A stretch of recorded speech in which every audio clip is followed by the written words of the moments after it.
ഈ സച്ചാർ കമ്മിറ്റി റിപ്പോർട്ടിലെ ചില കാര്യങ്ങളൊക്കെ പറയുമ്പോൾ സച്ചാർ കമ്മിറ്റി റിപ്പോർട്ടിൽ വഖഫ് ഭൂമി കയ്യേറ്റം ചെയ്യപ്പെട്ടതിനെക്കുറിച്ചും കൃത്യമായി പറയുന്നുണ്ട്. പാർലമെന്റിൽ മുന്നിൽ വെച്ചിട്ടുള്ള കണക്കിൽ 994 വഖഫ് സ്വത്തുക്കൾ അന്യാധീനപ്പെട്ടിട്ടുണ്ട്. കഴിഞ്ഞ നവംബറിൽ പാർലമെന്റിലെ കണക്ക് 58,929 സ്വത്തുക്കൾ നഷ്ടപ്പെട്ടു എന്നുള്ളതാണ്.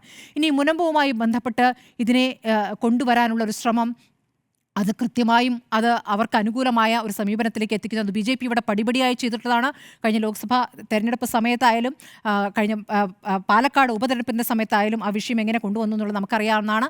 അതിൽ ഒരു തരത്തിൽ അവിടെ ഭൂമി നഷ്ടപ്പെട്ടവർ, ഇപ്പോൾ സമരം ചെയ്യുന്നവർ അതിൻ്റെ ആ സ്വാധീനത്തിൽ പെട്ടിട്ട് പോയിട്ടുണ്ട്. കാരണം ഈ നിയമ ഭേദഗതി വന്നു കഴിഞ്ഞാൽ വളരെ പെട്ടെന്ന് അവർക്ക് അവരുടെ സ്ഥലം കിട്ടുമെന്നാണ് അവർ തെറ്റിദ്ധരിക്കുന്നത്.